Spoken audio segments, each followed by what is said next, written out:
I remember the key bits of this from when I was a youngster, but the details are unclear. It was easier to bike to school every day in rural Nebraska because my parents were always working. I passed this large cornfield on my way to school in a remote location surrounded by farms. It definitely wasn't that big, but as a kid, it seemed endless. My parents always told me not to cut through the cornfield, even though our house was across the field. They thought I'd get lost without a cell phone, and I didn't dispute it. I biked around the major road every day because I knew it was simple to get lost. Because few friends lived near my residence, I always biked alone. I enjoyed the lengthier rides. Biking so regularly made me adore it. I biked on weekends even when I didn't have to. I don't remember the day, but I biked home from school on a weekday. My bike chain came free when I was riding home. It just fell off, and no matter how hard I tried, I couldn't put it back. My dad taught me bike repair, but nothing worked. I was stuck, and walking home with my bike seemed dreadful. Since I didn't have a phone, I couldn't call my parents for help. I knew better than to ask a passing stranger for a ride. I was alone. I stared at the cornfield. Walking home the usual way would take forever, but cutting through the cornfield would save time. My parents had cautioned me not to go in there, but I felt it wouldn't be that hard to find my way through. I just needed to walk straight, right? I pushed my bike into the cornfield, thinking it would be a quick shortcut.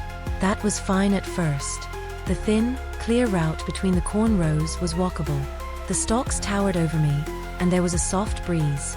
As a child, strolling through a cornfield makes the stalks and everything else seem higher and bigger. It made me uneasy. The maize covered out most of the light, making it strangely quiet. I can't recall why, but I looked behind me sometimes. I don't remember what scared me, but I wanted to go soon. I heard a tiny rustling sound from the corn off the walkway after a few minutes. Stopping and listening, I tried to tell myself it was wind. It didn't sound like wind. It stopped, but when I resumed walking, I heard it again, louder and closer. I suspected an animal was stalking me, but I didn't know what sort would make that much noise. I gasped and wished I hadn't entered that cornfield. I walked quicker but didn't want to leave my bike. I kept telling myself I was delusional, but the rustling returned every few minutes, like it was following me. I was relieved when the rustling stopped. Probably 10 minutes passed without unusual sounds. I switched rows for safety at the following point. A man was in the center of the path when I turned a bend. He stood with arms at his sides, staring at me. His dusty, tattered clothes and deep scratches on both arms didn't make him look like a farmer or somebody who belonged out there. The marks were long and appeared to be engraved into his arm. Not knowing what to do, I froze. And then he spoke. He raspily asked whether I was lost.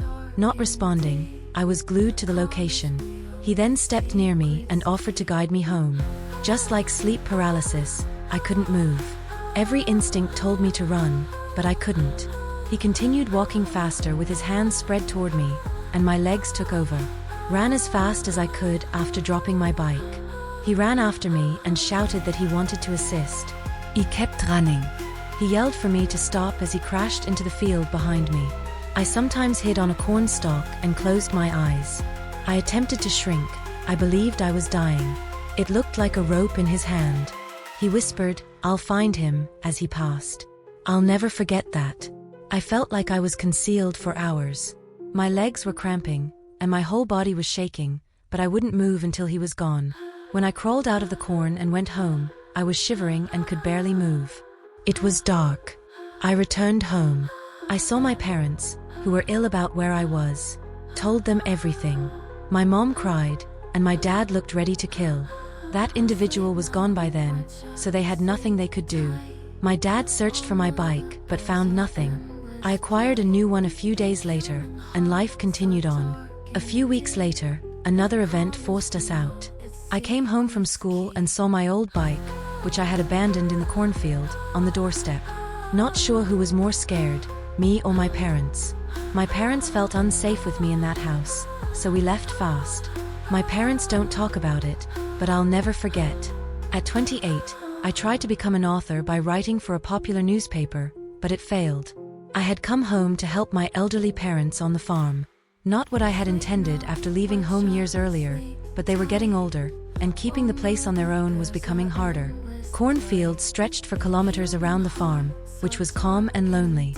Nearest neighbor was a little farm maintained by an older woman who had resided there since her husband died a few years before. I didn't mind that life was sluggish. I welcomed slow at that point. Things were typical for a week or two. I was getting used to farm management, and the slower pace was helpful. I spent most evenings thinking and writing because I had lots of time. I took advantage of my nighttime productivity and creativity, which I don't understand. I do the agricultural work before sunset and sit at my computer until I couldn't see. I stayed in the little third-floor bedroom to avoid bothering my parents with my unusual sleep habits. I liked it up there because it was peaceful and cozy, and the window showed the farm at night. I noticed something weird after another week. A figure stood at the far edge of my parents' cornfield between two rows of corn every evening before sundown. It seemed like someone from the neighbor's farm was checking on their land or examining their crops. Though weird, they weren't on my parents' property and weren't trespassing.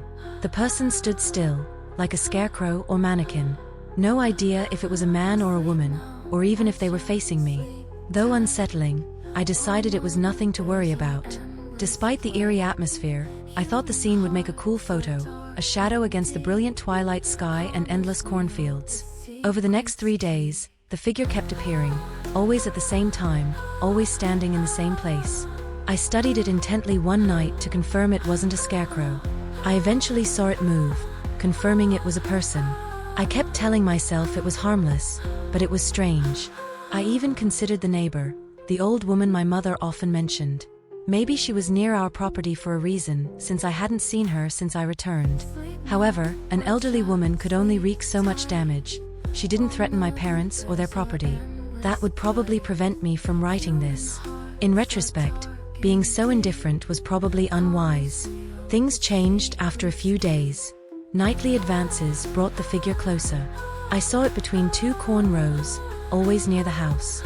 It was silent and immovable, but I knew it was getting closer each night. Their details were still unclear from that distance, but things were getting serious. Someone was deliberately approaching my parents' property. After 2 nights, I had to act. I informed my parents what I'd noticed the prior few weeks the next morning. My mom dismissed it and said it was probably the neighbor's son, who had always been weird. To call him an oddity was an understatement, but my mom always worded things politely. To my surprise, they didn't appear worried or weirded out and urged me to leave him alone because he's harmless. I gazed toward the field border one evening while working late in the barn and felt sick. The guy stood closer to the property line than at the cornfield's edge. A cold chill swept through me. Despite feeling uneasy and frustrated, I approached it after wiping my hands on my jeans. My appearance required improvement. Walking to the field's edge, I shouted, "Who's there?" As soon as I came close, the figure turned and ran between corn rows. I pursued it, but as I rounded the corner, I saw him dart into a corn row and disappear. I searched the area with a racing heart, but I couldn't find him. No way was I going to search the corn stalks blindly. I was panicked. That youngster might have been problematic, but I wouldn't have let him on the property. I went to the neighbor's property the next morning to clean things up. I asked the old woman directly when she answered the door. She looked perplexed when I informed her what was happening. She shook her head slowly and said her health prevented her from going out after dark for weeks. She couldn't walk to the edge of her land, she said. Next, I inquired about her son. She said he left her years ago and hadn't lived with her since. I froze as she said it. My skin itched. I chased a stranger the day before, not her son. I grew tense leaving her farm. The cornfield lurker wasn't from her place. I quickly told my folks what she said, which worried them.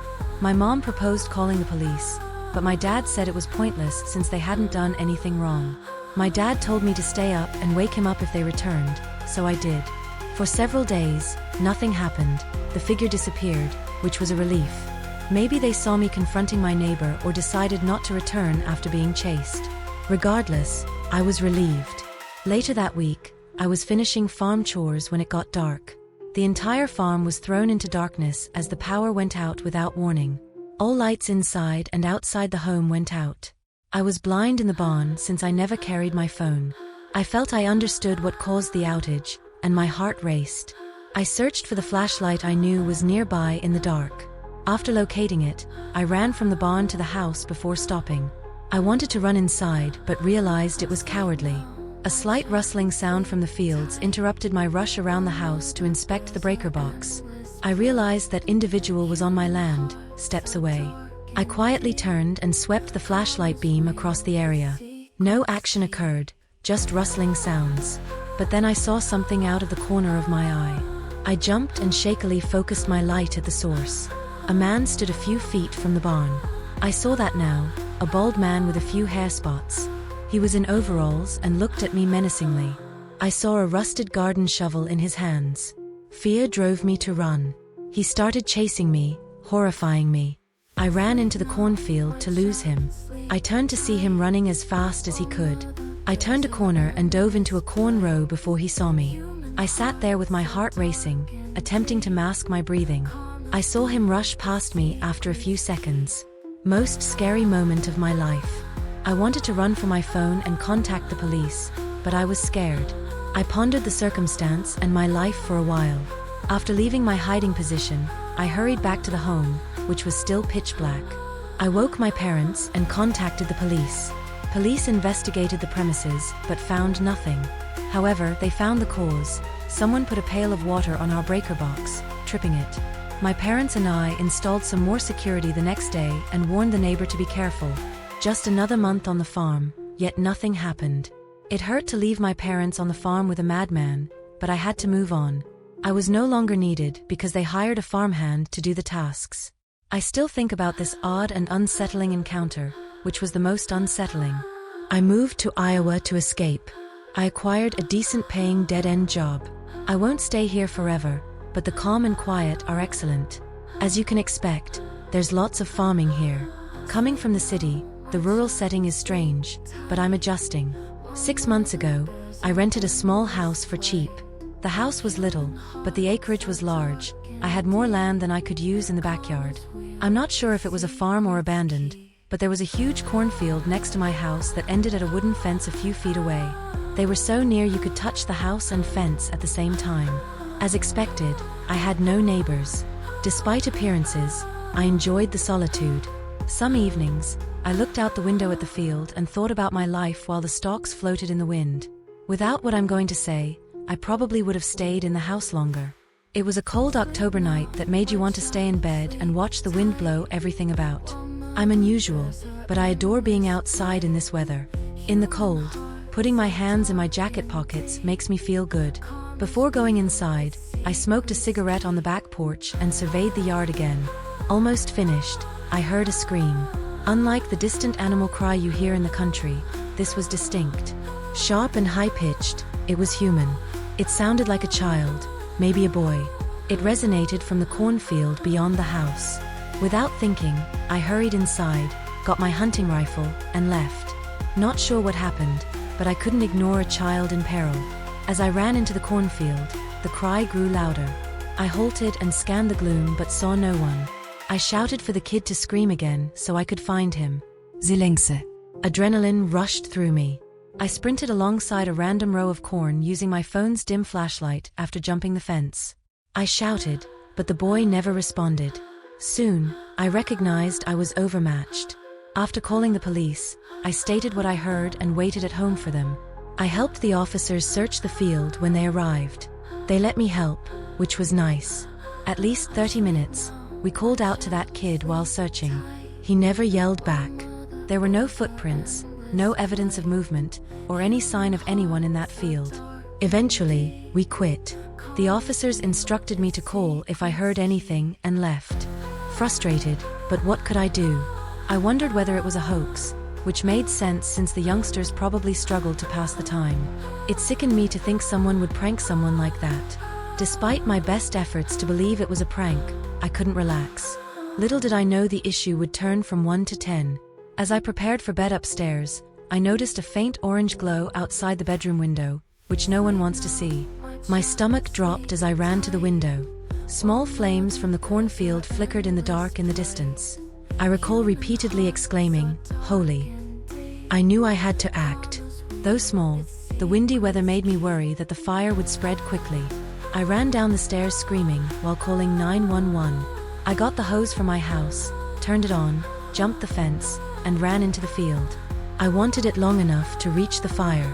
I was soaking when I reached the fire, but I didn't care because the fire department would take forever. The only hope was me. I doused the flames as best I could to contain them. I was glad it didn't spread faster. I extinguished it in minutes. I leaned down to collect my breath, wondering why this was happening to me. Standing there, saturated in sweat and water, I saw something in my peripheral vision. Someone was in my bedroom at the upstairs window, and I nearly died. I ran toward the house without thinking, dropping the hose that was spouting water. The entire kitchen was ruined. My fridge and drawers were open, and several dishes were crushed on the floor. I froze. I didn't know what to think. It was ridiculous. I hardly had time to register the mayhem as the front door slammed. After turning back, I hurried to the front door, but no one was there. I ran outside again but saw no one. I was too exhausted to chase them. I thought I was going to pass out from the chaos. A few minutes later, police and firefighters arrived. I told them what happened, and they took it more seriously this time. Attempted arson is a felony. More police officers and even police dogs were called out to search, but nothing was found. They had enough time to flee on foot. For weeks, every creak and rustle in the night kept me awake. Every night, I slept with my hunting rifle on the floor until I could go. I kept thinking about what happened. It made no sense. That initial shriek bothers me most. Not even 100 yards from me, a youngster may have been in danger, which makes me ill.